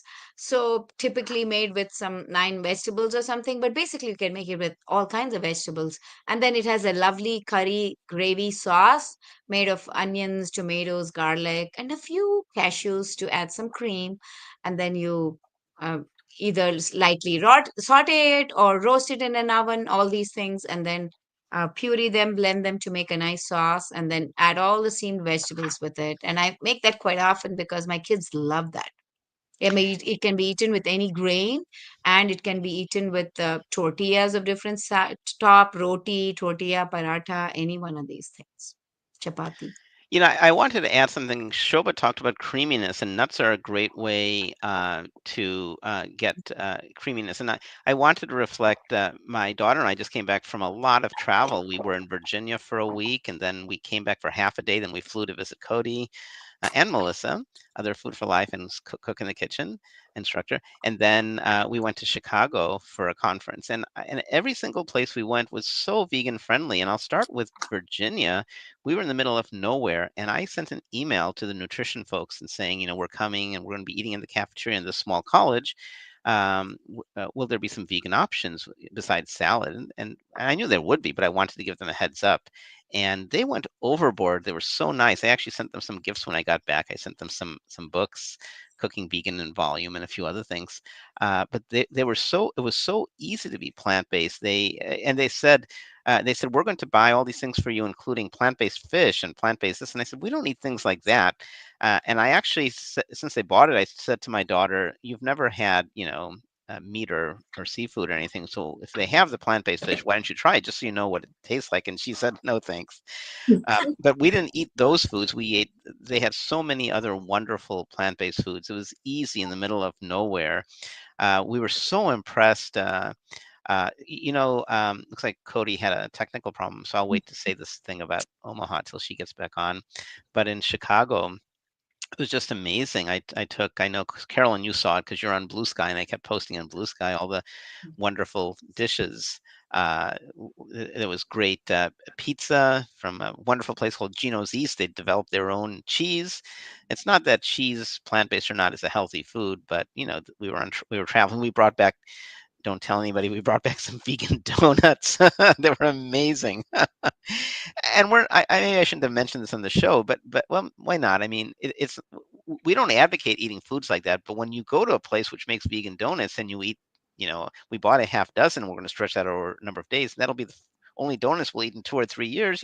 That's okay. It's an occasional treat. I was Exactly. telling my friends in Chicago, if we lived there, then we would probably buy donuts 2 or 3 or 4 times a year. Certainly not eat them regularly, right? Yeah, Elka, you're right. Chicago is awesome. We used to live there, and it was so great to see that.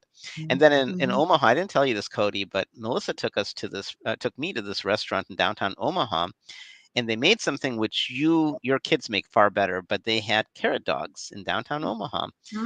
It was way too salty, and the way Ella, I think your daughter Ella makes them, was far better. But it was nice to see that there was a carrot dog option. Option. So there's all these great foods. Good. So We have maybe a wonderful bakery here, Dilip. So Atlanta plan has on so many great options. so many Yeah. vegan bakeries. You I should come. I was in Atlanta last weekend, no, the weekend before the 4th of July, and we went to a fantastic new Latin vegan restaurant called La Samia, and it was amazing. So, Casamia. oh Yeah, my gosh, I loved it, loved it, loved it. It was so good. So very it wasn't popular.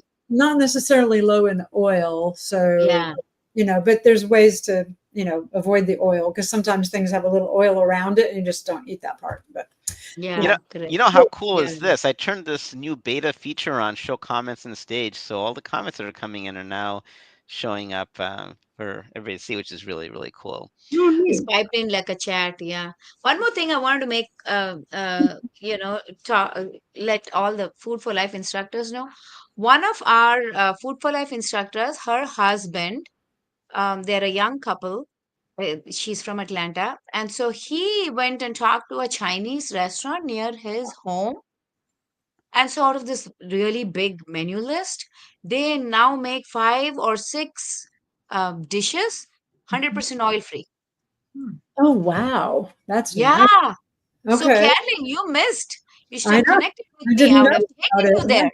I know In, we were mostly I, downtown. I in wasn't in Chicago, town that week. Yeah. in Chicago, Merrill came down. Merrill is a Food for Life instructor and met us, and we had a nice group of 6 or 7 of us. We went to a restaurant, a Korean restaurant called Amitabel, which very healthy. If they use oil, it's very little, and it was healthy, whole food, plant-based, vegan, which was really, really nice. Nice. So, Wow. so it's And easy to yesterday find. we went to an Iranian Persian restaurant. Ooh, Amazing food. They yum. said they have a few dishes they can make oil free. We Is that used to. And their stews are all very little oil, she said. The lady, the mom is the cook there. She came out and said the stews have very minimal oil. You can really, without We any hesitation, you can we order the is stews. that we it? love Iranian food. We used to have a wonderful vegetarian restaurant, mostly vegan, called Sage, and it went out of business, unfortunately, because they were just too tired of the work. It's a lot of work, but they made the best fezajun. Fezajun is a Persian stew, and it uses Yes. they use tempeh for that, and Yes. pomegranate, fabulous, and Ooh. their ash, which is Come on. their noodle soup, Osh. is Yes, I make osh outstanding. at home. I've I've never Mm. been tried it. making osh for like 30 years now, Dilip. You should teach me. I should try to make it. We all Yes. love ash. I should pull out that recipe from inside. Yeah. You know what we should do next time, Cody, you and I, or Carolyn, or maybe Shoba, you and I, or Susanna, when we're together cooking together, we should pick a recipe that neither of us has made and try it and see what Yeah. happens. Well, Carolyn, how many, I can't remember who's noting, I think it's you, Carolyn. How many people have asked questions? Go ahead and read the list we have so far. I have Hyacinth Henry, I have Alka Bhutan, and James Campanaro. So Hyacinth is number 1. Number 2 is who? Alka? Alka Bhutan. And number 3 is James. Mm-hmm. That means all of you except one will win a prize. So last chance for any questions. Hmm. Okay. Too So it bad we looks like, can't have looks 3 like prizes because there's 3 people. yeah, and it looks like Suzanne is having some internet problems, so she Yeah. may or may Seems not like rejoin. dropped off. Yeah. But let's chat for another minute to give everybody a chance, and then after that we'll do the drawing. So um, I wanted to ask. I was going to ask Suzanne a question about deglazing, but unfortunately, it looks like she's having some problems with the internet. Mhm. Cody, I love working in your kitchen, and I wanted to ask that when you use spices, I see the spices behind you. Do you have any tricks for picking spices or canned goods? Because I see you have beans and other things there. Because it makes a great decoration, but it's also great to have ready at hand. Did you want to talk a little bit about that? About any tricks? Do you refrigerate any of it, or do you not need to? Well, what I have behind me are legumes. I had a photo shoot interview. Guess it's been a couple of years now, so they've been in there for a while, but they're in jars. So I think that they would still be good. I'm not sure what the life expectancy of glass Beans. jarred, but I don't know. Do you know any, Carolyn or Shoba or Dilip? Yeah, beans can Yeah. last absolutely forever, I think, if they're dry, Yeah. because all the water's out. They may take a But lot with longer to one caveat. What's the caveat? So I ran into this problem. The kidney beans and bigger beans such as that may take longer to cook, Mhm. way longer. Even So pressure cooked? even Mhm. pressure cooked, Mhm. If they'll they're be old, little yeah. crunchy. Right. If they're old, they will take much longer to cook than more freshly dried beans. If you have some that have been sitting in your cabinet for a couple of years, it may take up to twice as long to get them to Yes. soften up. So And there's a way around it. 2 things you can do. One is soak them in hot, hot water. Mm-hmm. Like get a kettle of hot water and then soak them. And then don't add too much water. As they keep needing more water, add hot water to it. That makes them soften a little bit. That's one way. And the second way is to add a pinch of baking soda when you soak them. Mm-hmm. Then Mm-hmm. it makes it softer and is faster and it cooks the same. Right. Yeah, I ran into my kidney beans. So what I did was I didn't mix the old batch and the new batch. I Mm-hmm. kept them separate. And in my baby instant pot, I cooked the old beans. And then my regular new beans that I have, I cooked because tomorrow I'm going to the botanical gardens to present. And so I was making this dal makhani. That's what I was making. So that's how I circumvented that, cooking it separately. And I've had that trouble with black beans too. Mm, Let, me too. Me let, too. let's do the drawing, but one final comment about that, Cody. The kids, when we visited you, made a recording about pasta, and we haven't had a kids show in a little while. So, did you want to talk a little bit about? We haven't set a date. I think it's going to be mid-August. But did you want to talk about that show, or if any of your kiddos are around, they're welcome to share. Well, You- my kids are not around right now. Let's see the show. I'm trying to remember how we did. I think Anu and Nora partnered up, and they did a very interesting take on a pasta dish. They did like a sweetened berry kind of pasta. So it surprised me. It was so good. You didn't save any for me. No, we ate it all. We're about ready to fight over it. It was so good. And then Ava and Ella made a really delicious pasta dish too. And they did like more of like a vinegar kind of dressing in theirs and put edamame in it and corn. And it was really good too. So we actually had that Awesome. for lunch that day, Dilla. As soon as we recorded their demonstrations, we chowed it all down. It was so good.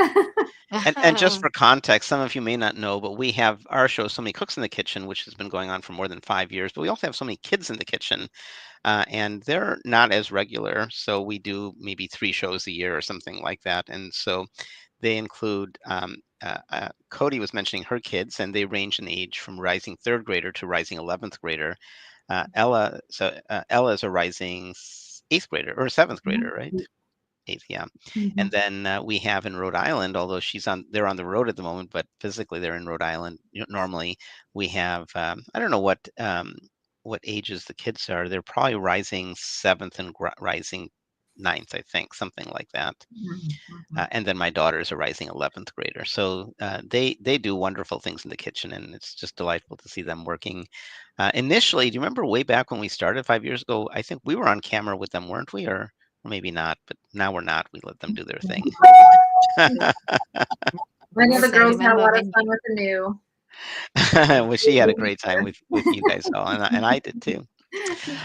All right, well, let's do the All drawing. right. There's only 3 people. So the first, I know, Cody, you're a big fan of Will, I can't pronounce his last name, Fiberfield. Why don't you take a moment and tell us about the book, Cody? It's a really good one. I have it. I gave a copy to my mom and she really liked it too. But he really goes into depth about like the microbiome. And it's just fascinating. I don't know, it's one of these things that I just really love reading about. So it's a really, really interesting one. A lot of great information. It will just blow your mind when you start learning about the microbiome. So I highly recommend that if you don't have this, if you don't win it today, that you go ahead and buy it for yourself because you're going to love it. So I've been having some problems with my email. So don't send it to Dillip at So Many Cooks. But if you win, send your mailing address to dillip@dillip.info. That should work. And to Karen, Karen's one who will fulfill your prize, Karen@so-many-cooks.com. I have to figure out what's going on with mine, but all of us can be reached at your first name, for example, Shoba at so-many-cooks.com. Okay, so let's do the drawing. Last chance. No more questions? So we have 3 people in the drawing. And so we have Hyacinth is the first, is number 1, Alka is number 2, and James. James has to leave for work. I hope James is still there. James is number 3. So let's do the drawing for Fiber Fueled. The winner is, I'll draw from 1 to 3 using random.org, and the winner is number 3. So James. 3 is James. James, you get Fiber Fueled. So confirm that you're still with us on the show, and then let us know that you will be contacting us to send us your mailing address. If you don't hear back from us, if there's an email problem, just send a message on So Many Cooks. Okay, James. So send us a note, James, and if you'd like, we can would you rather have the magazine subscription, James? Oh, did he say he already has the book? James has the book already. So if you'd like to have the magazine subscription, then what we'll do is we'll we'll give the second winner the book. But if you don't want the magazine subscription, then you can email us and we'll figure out something else that we could send you. Okay, so James gets the magazine subscription. So James, go ahead and please email your address to us. Okay, so congratulations, James. And then, okay, Krista will email. That sounds good. And in case we miss you, we're about to wrap up. But thanks. I know you have to run off to work in a little while. So thanks for watching. We always enjoy your comments, James and Krista. And then the second winner will be for Fiber Fueled. And the winner of the Fiber Fueled is number 1. So 1 is Hyacinth. So you get Fiber Fueled. So Hyacinth, I think we have your address, but just to be sure, go ahead and email us and confirm you're with us, and we will be glad to send you this wonderful book, Fiber Fueled. I think you'll enjoy it.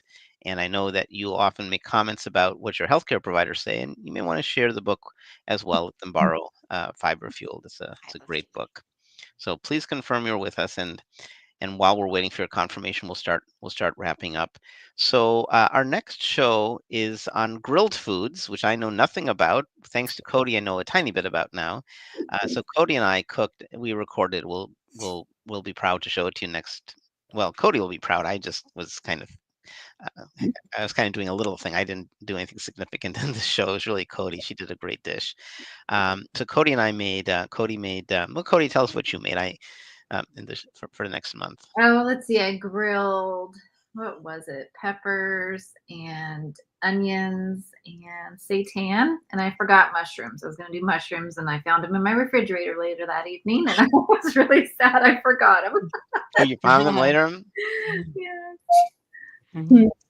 That's funny. What are you thinking of making, Shobha and Carolyn, if you're going to be in the show? I hope you'll be in the show. So if you, oh, you already suggested what you're. We have a private group where we discuss what we're thinking of making, and I remember what you said you're thinking of making. But go ahead and share, Shobha, and then Carolyn. Yeah, I was going to make grilled tofu because I do that quite a bit. And my husband loves it. So maybe I can do a few variations of the grilled tofu, like what all different sauces you can use. Before we ask, okay, Hyacinth's with us. Excellent. So congratulations, Hyacinth, on winning the book. And then, Carolyn, what are you thinking of making? You're an expert at grilled foods. I know you grill a lot in your beautiful yard there. Well, I already made a video about all the different kinds of utensils and things you can use on the grill. So I think I'll just show that and then be able to answer any questions about it. But, I'm involved in that research project right now with PCRM. So it was a video for the research participants. But I think it's a really good video about things that you can do on the grill using different utensils that are specifically designed for the grill. So I show a bunch of different ones. And then I just made some quick kebabs with barbecue sauce on them. So that are different than Cody's. So they have big chunks of super firm tofu and yellow squash, zucchini, onions, peaches, and pineapple on them. And then just brushed with barbecue sauce. And then yeah, I know, right? And then a really quick way to make eggplant steaks. So I show, all of that, but it's a short video. So I think we'll just show that, but I'll be able to answer any questions afterward. So, so that's cool. So you've actually had to make a video on grilling. So what are you thinking of? Maybe we can I'll figure out how to work in the StreamYard. I can have you there live and we can have your video in the background. And anytime you want to interrupt it, you can talk. That would be kind of fun. That would be a fun thing to do. Sure. And Alka said no gift for me today. Sorry. Sorry. and Hyacinth, we do have your mailing address, but please email us just so we have it fresh, so we don't have to look for it. So yeah, grilling is interesting. I guess well, the heat is outside in a hot day. You don't have to heat up your kitchen, so that's a benefit. Exactly. That's Yeah. exactly right. Yeah. I asked Cody lots of silly questions since I have no background in grilling. And one silly question I asked is, "Isn't there a danger that you might burn your hands?" And she said, "Of course not. I mean, there's a danger, and you want to keep kids Use away." conduits. Yeah, but it never happens to. I guess it never happened to you. So it just seems. I don't know. Cause I'm not used to grilling, and I remember Cody, you had this metal thing on the side. So to me, it would be tempting to touch the thing and say, "Oh, here's something on the side." So I guess you have to be careful. Well, it's a silly question because it's the same thing in our kitchens. You know, we have to be careful we don't burn ourselves in the kitchen. So Stuff gets hot here too. that's true. Yep. Well, this was a great show. I learned a lot. I got lots of good ideas. I think we don't have a topic beyond grilled foods. I wanted to have a topic because I knew that I thought grilled foods would be good, and I knew that being visiting you, Cody, we could record something and then include that in the show. It's fun when we once in a while record something and share that. So we don't have a topic for September or October, and we love your feedback. So go ahead if you want to email us or post it on social media on YouTube or on Facebook. We'd love to get your ideas. And then we'll probably do what we've been doing the last few years. November, December will probably be we'll recast, reprise some of our favorite holiday dishes because all of us are really busy. You guys are busy, and we're busy during the holidays. I host the country's biggest vegan Thanksgiving, and I don't do a bit of cooking for it, but I do a lot of organizing. We have hundreds of people, and I wouldn't sign up to do that. So we do it at a very nice restaurant. So I know I'm busy leading up to Thanksgiving, and all of us are. So November and December will probably be reprises of some of our favorite holiday cooking. But we don't have September or October topics. We've talked about a few interesting topics. Do any of you guys remember some topics we've been thinking of, or any initial ideas of what we might do? Haven't we talked about doing some quick and healthy snack ideas? Like We have snack. had a show on snacks. That was our first year, I think. It's been a while. Yeah. Yeah, we could do another one. Mhm. Any other thoughts or ideas that would be good? What about making smaller portions? So cooking for just one or two. Oh, that's a great one. Mhm. Yeah, I have a pan lasagna, like a loaf pan lasagna. Mhm. That's a great And idea. what else was I going to say? I make this lentil bread that you guys may enjoy. Mhm. Yeah, I think sometimes people feel discouraged if they see us make something that makes a huge amount and they live alone or there's just two people, then they don't really want to make it because they have so many foods. Hmm. That's our grilled food show. So it's No, August 2nd. what happened? Okay, I was like, what is Yeah. that? Okay. Yeah, Yeah, I think it can be awesome. discouraging to people when they have, you know, like you get a recipe that makes enough for 12 people or something, and then they only have one or two people at home, then It's a great idea, Carolyn. We could do Very true, cooking very true. Yeah, cooking for one or cooking for two. And I bet true. it applies. Some of our friends who watch are interested in plant-based cooking, but their family may not be. And right. so maybe they're cooking something just for Exactly. themselves or Or maybe students. maybe And it's something that could be adaptable too. So if it makes an individual serving for you, you could adapt it to your friends who still want to eat an omnivore diet. How could you adapt it? So an Yeah, interesting idea. that'd be good. We have a Food and for then Life class meant for people who are of low income, which includes, many of us when we're in college.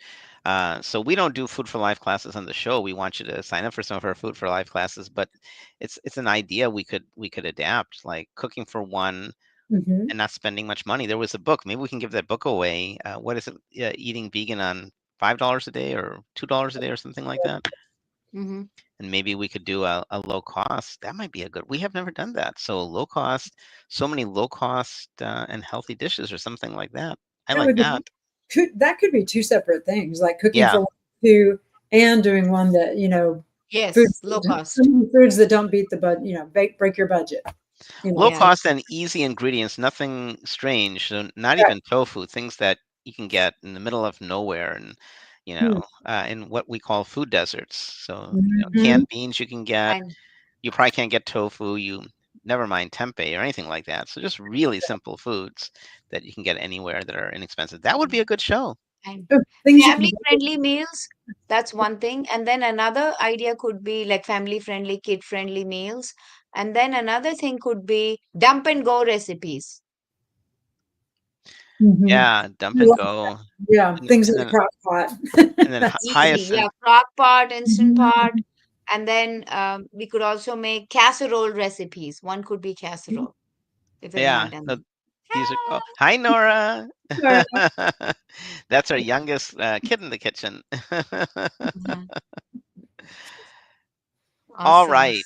So, thanks Awesome. everybody for Lovely. watching. I love the show. Savory fruit is wonderful, and try it. Mhm. Try coming up with your own savory fruit recipes. Let us know if you come up with something that you like, and stay in touch.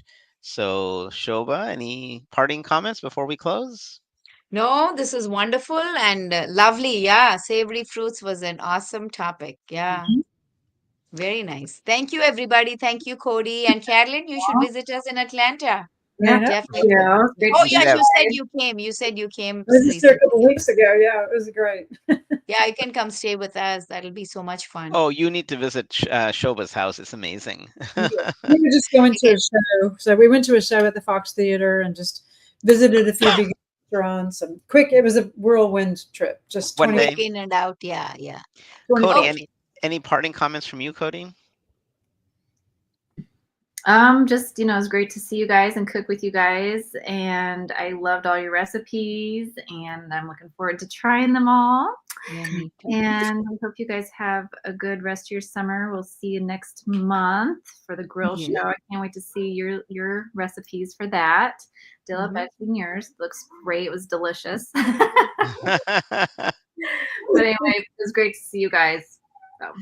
And Carolyn, any parting comments from you? No, I don't think so. Looking forward to the grilling show, and I'll just show my video. But yeah, I think it'd be kind of fun to do a commentary during it. So yeah, I filmed it when there was a thunderstorm coming. So every now and then you hear rumbling in the background of thunder. So it's a pretty funny video. But anyway, that'll be fun. And I've been teaching kids cooking classes all summer. So with 95, Dozens. Wow. 95 kids. Yeah. Wow. Wow. Awesome, Carolyn. Awesome. Exhausting. Exhausting. Yeah. So, yeah. So lots of fun. Okie dokie. Yeah. All right. We will see you next time for grilling in early August. So a little less than a month from now. So Awesome. thanks for joining, and we'll see you soon. See you soon. Thank you, Bye. everybody. Wonderful. Yes. So many cooks in the kitchen, so many recipes to share. So many cooks in the kitchen with meals for you to prepare. We've got fruits and grains, veggies and beans, more healthy food than you've ever seen. So many cooks in the kitchen, plant-based meals to prepare. So many cooks in the kitchen with ideas we're happy to share.